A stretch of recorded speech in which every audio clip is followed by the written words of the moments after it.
Hello. Welcome to the final part that is about Unit 4 और conclusion. तो ये video nationalism in India chapter का आखिरी video होने वाला है। ठीक है, हमने अभी तक इस चैप्टर में बहुत कुछ पढ़ लिया और अब हम फाइनली उस सारे पोर्शन से जो हमने सीखा हम उसको एक कंक्लूजन के अंदर जानेंगे। ठीक है, तो इसके अंदर भी हम क्या यूज करेंगे? क्विज बेस्ड लर्निंग मेथड, जो कि हम इस पूरे चैप्टर में करते आए ही हैं। ठीक है, तो अब हम जल्दी से शुरुआत करते हैं इस फाइनल पोर्शन की। ठीक है, सबसे पहला सवाल क्या है? डेफिनेशन ऑफ नेशनलिज्म क्या होता है? ठीक है, तो यहाँ पे उसका आंसर आपको भी दिख जाएगा। वो क्या है? Nationalism spreads when people begin to believe that they all are a part of the same nation, when they discover some unity that binds them together. ठीक है, बेसिकली एक नेशन के अंदर बहुत ज्यादा डाइवर्सिटी होती है।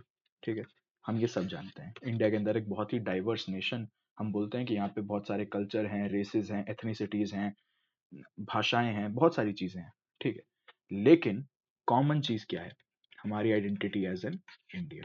ठीक है, तो जब हम ये रियलाइज कर लेते हैं कि इस सारी डाइवर्सिटी को छोड़कर अगर हम पीछे रख कर देखें तो हम हमारी एक यूनिक एक्सक्लूसिव आइडेंटिटी है।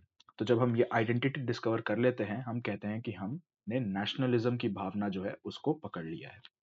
ठीक है, but how did the nation become a reality in the minds of people? लोगों के दिमाग में जो ये नेशन है वो एक रियलिटी कैसे बना? How did people belonging to different communities, regions और language groups develop a sense of collective belonging? Nationalism का एक मतलब और भी है, sense of collective belonging, identity को डेवलप करना। ठीक है, ये आपका सवाल जो है बहुत ही जरूरी है, बोर्ड्स में भी आ रखा है, तो ध्यान से रखेंगे इसको। ठीक है। अब ये सेंस ऑफ कलेक्टिव बिलोंगिंग ऐसे आया कैसे? तो this sense of collective belonging, एक second, this sense of collective belonging came partly through the experience of united struggle. देखो यार, तुम्हारा भी एक स्ट्रगल होगा। ठीक है, अगर हम अंग्रेजों के टाइम पे होते, तुम्हारा भी एक स्ट्रगल होता कि अरे यार कितना पढ़ना पड़ रहा है, मेरा भी एक स्ट्रगल है कि कितना पढ़ाना पड़ रहा है। हम दोनों ने देखा कि यार हमारा स्ट्रगल जो है सेम है। ठीक है, मतलब हम एक ही बंदे के खिलाफ लड़ रहे हैं। ठीक है ना? वो है पढ़ाई, मान के चलो। ठीक है, तो जब हम पढ़ाई के खिलाफ लड़ रहे हैं तो क्या हुआ? बोलते हैं ना कि दुश्मन का दुश्मन जो है दोस्त हुआ। ठीक है, सो बेसिकली हम सब एक तरह यूनाइट होके जब स्ट्रगल कर रहे थे तो हमने डिस्कवर किया कि यार ये बंदा भी जो है, जो मेरे साथ इस लड़ाई के अंदर हिस्सा ले रहा है, ये भी उतना ही पीड़ित है जितना मैं पीड़ित हूँ। ठीक है, ये भी इतना ही परेशान है जितना मैं परेशान हूँ। तो क्यों ना हम सब यूनाइट होके लड़ें, ताकि उसको अपने हक का आज़ादी मिले, मेरे को अपने हक की आज़ादी मिले। तो हम सब जब अपने हक की आज़ादी के लिए लड़ेंगे तो हम सबको ही आज़ादी मिलेगी। ठीक है, बट ये तो था एक फ्रंट पे। ठीक है, but there were also variety of cultural process के थ्रू भी नेशनलिज्म यानी कलेक्टिव बिलोंगिंग की फीलिंग जो है उसने लोगों की इमेजिनेशन को पकड़ा। हिस्ट्री और फिक्शन, फोकलोर और songs, popular prints and symbols all played a part in making of nationalism. तो ये पोर्शन यहाँ पे खत्म, पहला सवाल। ठीक है, दूसरा सवाल क्या है? दूसरा सवाल है आपका, the identity of a nation is often symbolized in a figure or an image, explain. हम यहाँ पे क्या पूछ रहे हैं कि कोई भी अगर नेशन है तो हम उसको बहुत बार उसकी एक इमेज से जानते हैं। ठीक है, या फिर उसके एक सिंबल से जानते हैं, या फिर वहाँ के पॉपुलर लोगों से जानते हैं। ठीक है, पीपल के थ्रू। तो ये मतलब क्या बना, इसको जरा एक्सप्लेन करके आप समझाइए। ठीक है, तो ये सवाल अगर समझना है तो हम देखेंगे ये। The identity of a nation, as you know, is most often symbolized in a figure or a image. ठीक है, क्या होता है कि इमेज से सिंबलाइज करना एक बहुत आसान तरीका है। This helps create an image with which people can identify the nation. ठीक है, इंडिया को अगर आपको पहचानना है कि इंडिया देश कैसा है, मतलब इंडिया देश को अगर पहचानना है तो हम क्या देखते हैं? ट्राई कलर को। ठीक है, यानी कि अपने तिरंगे को हम देखते हैं तो हम जानते हैं कि देखो यार इंडिया का फ्लैग है। ठीक है, it was in the 20th century with the growth of nationalism that the identity of India came to be visually associated with the image of Bharat माता। अगर आप अपना बुक खोलेंगे तो आपको एक देवी की फोटो दिखेगी और उन्हीं को हम क्या कह रहे हैं? भारत माता। ठीक है, the image was first created by किसके द्वारा? बंकिम चंद्र चट्टोपाध्याय के द्वारा। पहला जो ये इमेज है भारत माता का, इसको पब्लिश किया गया। ठीक है, आपने वंदे मातरम जो सुना है वो भी बंकिम चंद्र चट्टोपाध्याय ने ही लिखा है। ठीक है, in the 1870s he wrote Vande Mataram as a hymn to the motherland. Hymn मतलब as a tribute to the motherland. ठीक है, Later, it was also included in his novel Anand Math and widely sung during the स्वदेशी movement in Bengal, क्योंकि ये बंगाली थे, इनके द्वारा जो बनाई गई चीजें थी उसको बंगाल के अंदर बहुत यूज किया यूनाइट करने के लिए। Moved by the Swadeshi movement, Abanindranath Tagore, Rabindranath Tagore के भाई जो थे अवनिंद्रनाथ टैगोर, उन्होंने भी अपनी फेमस इमेज ऑफ भारत माता पेंट करी। In this painting Bharat Mata is portrayed as an ascetic figure, ascetic मतलब साधु संतों वाली। She is calm, composed, divine and spiritual. ठीक है, तो ये क्वेश्चन भी इंपॉर्टेंट है, इसका आंसर मैं अभी यही बता रहा हूँ, ये वही चल रहा है। In subsequent years, the image of Bharat Mata acquired many different forms as it is circulated in popular prints, as was painted by different artists. Devotion to this mother figure came to be seen as an evidence of one's nationalism. जिसकी भी devotion इस photo की तरफ होती थी, that is basically said that वो भी एक नेशनलिस्ट है और भारत के लिए लड़ रहा है। ठीक है, आज़ादी के लिए लड़ रहा है भारत की। तीसरी चीज, role of folklore. Folklore basically local culture को कहते हैं। लोकल कल्चर के अंदर जो भी गाने हों, ठीक है, जो भी बुक्स हों, उन सबको हम क्या बोलते हैं, लोकल कल्चर का फोकलोर बोलते हैं। ठीक है, जैसे राजस्थानी गाना है, वो वाला आपका जो बजता है केसरिया, तो वो क्या है, फोकलोर में आएगा। ठीक है, जो बंजारे गाते रहते हैं वो फोकलोर में आएगा। ठीक है, साउथ के अंदर जो लोकल ट्राइबल्स हैं या जो भी लोकल लोग हैं, जो इंडिजिनस लोग हैं, जो वहाँ के ओरिजिनल लोग हैं, वो जो उनका जो कल्चर है उसको हम क्या बोलते हैं, बेसिकली फोकलोर बोलते हैं। ठीक है। तो ideas of nationalism also developed through a movement to revive Indian folklore. Basically अंग्रेजों ने इंडिया के कल्चर को बहुत दबा के रखा था, तो जब लोगों ने अपने कल्चर को समझा और उसको बार बार उसको क्या किया कि एक तरह से रिवाइव करने की, जिंदा करने की कोशिश करी, तो उस तरह से भी, उस कल्चरल रिवाइवल के थ्रू भी लोग जो है नेशनलिज्म मूवमेंट का पार्ट बने। ठीक है, in the late 19th century India, ठीक है, nationalists began recording folk tales sung by bards and they toured villages to gather folk songs and legends. ठीक है, these tales they believed gave a true picture of traditional culture that had been corrupted and damaged by the outside forces and the Britishers. It was essential to preserve this folk tradition in order to discover one's national identity and restore a sense of pride in one's past. ठीक है, in one's past. अभी आपने देखा होगा जो ये government है ये बात करती है कि हम जो हैं जो महान हिंदू राजा हैं उन्होंने जो जो अचीव किया हमको उनकी बात करनी चाहिए एनसीईआरटीज के अंदर, मुगलों के अलावा। ठीक है, मुगलों ने इस देश को लूटा है, ये सारी चीजें। तो वो क्या है, बेसिकली रिस्टोर कर रहे हैं एक सेंस ऑफ प्राइड हमारी सिविलाइजेशन के अंदर, हमारे कल्चर के अंदर। ठीक है, in Bengal Rabindranath Tagore himself began collecting ballads, nursery rhymes and myths and led the movement for folk revival. ठीक है, बंगाल के अंदर रविंद्रनाथ टैगोर ने ये काम किया। मद्रास के अंदर नतेसा शास्त्री करके एक इंसान थे, उन्होंने एक 4 volume collection of Tamil folk tales the folklore of southern India publish करी रिवाइव करने के लिए।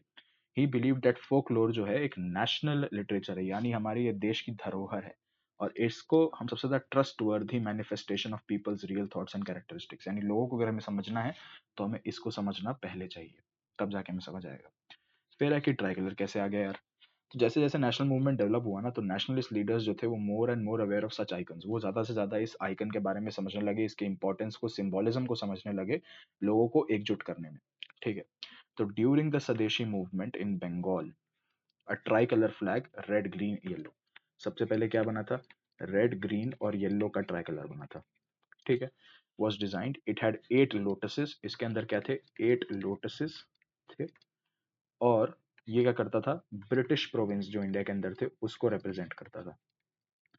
ठीक है, ये चीज थी।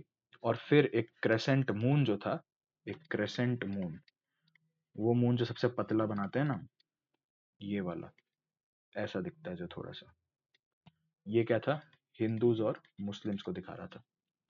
बाय 1921, ठीक है, बाय 1921 गांधी जी ने स्वराज फ्लैग बना लिया फिर। ठीक है, it was again a try colour, लेकिन सेकेंड टाइम क्या था, रेड, ग्रीन और वाइट बना था। ठीक है, फिर बुक में फोटोज दी होंगी। And had a spinning wheel in centre, with your spinning wheel in the centre, representing the Gandhian ideal of self help, यानी खुद की ही मदद करने का जो प्रिंसिपल है गांधी का, उसको ये स्पिनिंग व्हील दर्शाता था। Carrying the flag holding it aloft during marches became a symbol of defiance, symbol of defiance मतलब ब्रिटिशर्स के खिलाफ की जो आवाज थी उसको हम डिफाइंस बोलते हैं। ठीक है, अब क्या है, री इंटरप्रिटेशन ऑफ हिस्ट्री। ठीक है, रीइंटरप्रिटेशन ऑफ हिस्ट्री भी एक बहुत ही इंपॉर्टेंट तरीका था जिससे लोगों ने फीलिंग ऑफ नेशनलिज्म को जन्म दिया.